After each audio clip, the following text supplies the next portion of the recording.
ప్రభు యొక్క ఘనమైన నామాన్ని బట్టి ప్రతి ఒక్కరికి వందనాలు చెల్లిస్తూ ఉన్నాను.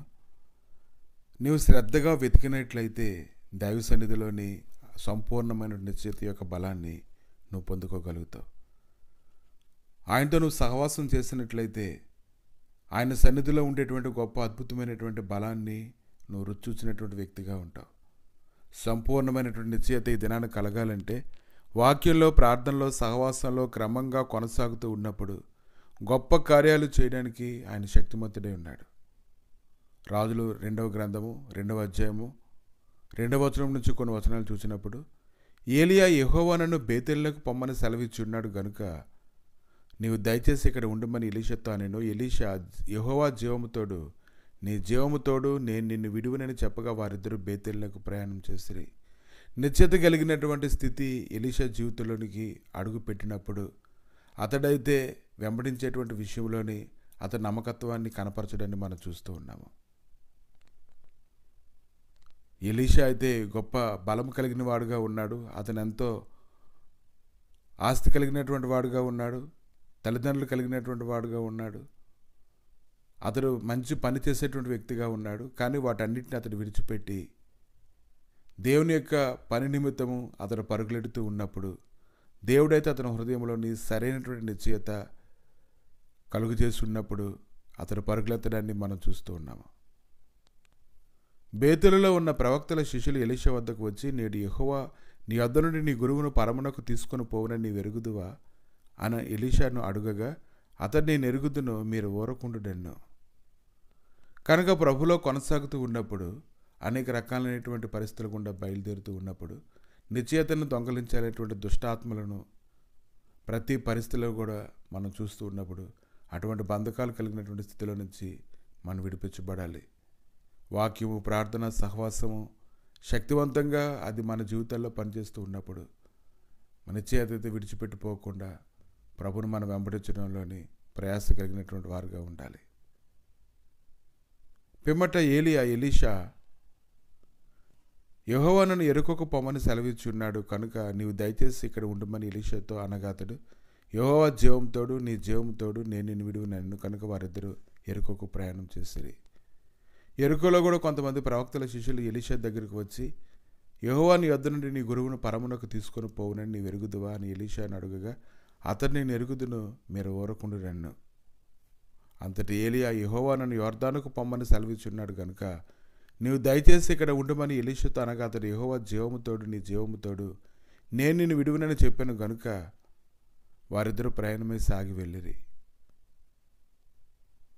దేవుడి లేఖనాలు ఇతనని ధ్యానించండి. ఎవను మనస్సు అయితే నీ మీద ఆనుకున్నను వారిని నీవు పూర్ణశాంతి గలవానిగా కాపాడుదువు. యాలే అనగా అతడు నీ యందు విశ్వాసం ఉంచి ఉన్నాడు. యెషయా 26వ అధ్యాయము 3వ వచనం.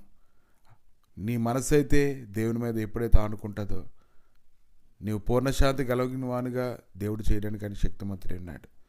ఎందుకంటే దేవుని యందు విశ్వాసం వచ్చినప్పుడు వారు దాటిపోయిన తర్వాత ఏలియా ఎలీషాను చూసి, నేను నీ వద్ద నుండి తీయబడక మునుపు నీ కొరకు నేనేమి చేయకూడదో దాన్ని అడుగుమని చెప్పగా ఎలీషా, నీ కలిగిన ఆత్మలో 2 పాలు నా మీదకు వచ్చినట్లు దయచేయమన్ను. అందుకు అతడు, నీవు అడిగినది కష్టతరంగా ఉన్నది. అయితే నీ వద్ద నుండి తీయబడినప్పుడు నేను నీ కనబడిన ఎడ్ల ఆ ప్రకారము నీకు లభించును, కనబడిన ఎడ్ల అది కాకపోనని చెప్పాను. వారు ఇంకా మాట్లాడుచుండగా ఇదిగో అగ్ని రథమును అగ్ని గుర్రములను కనబడి వీరిద్దరిని వేరు చేసిన. అప్పుడు ఏలియా సుడిగాలి చేత ఆకాశమునకు ఆరోహణమాయను. ఎలీషా అది చూసి, నా తండ్రి, నా తండ్రి, ఇశ్రాయేలు వారికి రథములను రౌతులను నీవే అని కేకలు వేశాను. అంతలో ఏలియా అతనికి మరలా కనబడకపోయాను. అప్పుడు ఏలియా తన వస్త్రమును పట్టుకొని 2 తునకలుగా చేశాను. దేవుడి లేఖనాలు ధ్యానిస్తూ ఉంటే అనేక సంగతులు మనం తెలుసుకుంటూ ఉన్నాము. ఈ ఉదయకాలాన్ని ఈరోజు దేవుడి యందు నీవు ఉంచినటువంటి విశ్వాసం యొక్క బలము నువ్వు కాపాడుకుంటూ ముందుకు కొనసాగాలని ప్రభు అయితే ఏదైనా మాట్లాడుతున్నారు. ప్రభు అయినటువంటి యేసుక్రీస్తు అన్ని విషయములలో మనల్ని బలపరచడానికి, స్థిరపరచడానికి, ఆయన శాశ్వతమైన సన్నిధిని తోడుగా వచ్చి నడిపించడానికి ఆయన శక్తిమంతుడై ఉన్నాడు. కనుక ఈ ఉదయకాలాన్ని ఏ విషయాలను బట్టి నువ్వు ఆలోచన చేస్తూ ఉన్నావో నీలో ఉండేటువంటి నిశ్చయత తొలగిపోకుండానట్లుగా దేవుని యొక్క పాదాలు పట్టుకొని నువ్వు కన్నీరు కార్చవలసిన అవసరం అయితే ఈరోజు ఉంది. కనుక ఎవరైతే ఆయన మీద పరిపూర్ణంగా ఆనుకుంటారో, ఆయన మాటలు బట్టి నమ్ముతారో, ఆయన సన్నిధిని బట్టి ఏదైతే పొందుకోవాలని వారు కోరుకుంటూ ఉన్నారో ఆయన వస్త్రపు చెంగు ముట్టాలనేటువంటి నిశ్చయితలోనికి వచ్చినప్పుడు, అనేక మంది ఆయన వస్త్రపు ముట్టినప్పుడు వారందరూ వారి నిశ్చయితను బట్టి సంపూర్ణమైన విడుదల పొందుకుంటూ ఉన్నారు. రూత్ అయితే తన జీవితంలో తన అత్త అయినటువంటి నయోమినితో కూడా కలిసి వచ్చినప్పుడు ఆమె ఎటువంటి నమ్మకంతో అయితే వచ్చిందో దాన్ని పొందుకోవడానికి మనం చూస్తూ ఉన్నాం. కనుక శ్రేష్టమైనటువంటి జీవితాన్ని అనుగ్రహించేటువంటి గొప్ప నిశ్చయితలోనికి ప్రతి ఒక్కరూ అడుగు పెట్టాలని ప్రభు అయితే ఉదయకాలని కోరుకుంటూ ఉన్నారు. నీ యొక్క విశ్వాసాన్ని దుష్టుడు దొంగలించుకున్నట్లుగా ఈరోజు దైవ సన్నిధిలో నువ్వు పరిగెత్తేటువంటి వ్యక్తిగా ఉండాలి. ప్రభు ఉదయకాలాన్ని తండ్రి నీ సన్నిధిలో ప్రార్థన చేస్తుండగా సంపూర్ణమైన నిశ్చయత, పూర్ణ శాంతి కలిగిన వానిగా చేసిన ఆయన సంపూర్ణమైన బహుమానం పొందినట్లుగా చేస్తుంది. కాబట్టి నాయన సంఘంలో ఉన్నటువంటి వారందరూ సంపూర్ణమైన విశ్వాసం కలిగిన వారుగా ఉండి నాయన వాక్యమును, ప్రార్థన, సహవాసమును ప్రభా నాయన నమ్మకముగా వెంబడిస్తుండగా ప్రభా నేను అన్ని విషయాల్లో కృప చూపించమని, బలపరచమని, స్థిరపరచమని, మహిమతో నింపి నడిపించి నీ కొరకు నైనా ప్రతిష్ఠించబడిన వారుగా ఉంచమని యేసుక్రీస్తు నామములు అడిగి వేడుకుంటున్నాము తండ్రి. ఆమేన్.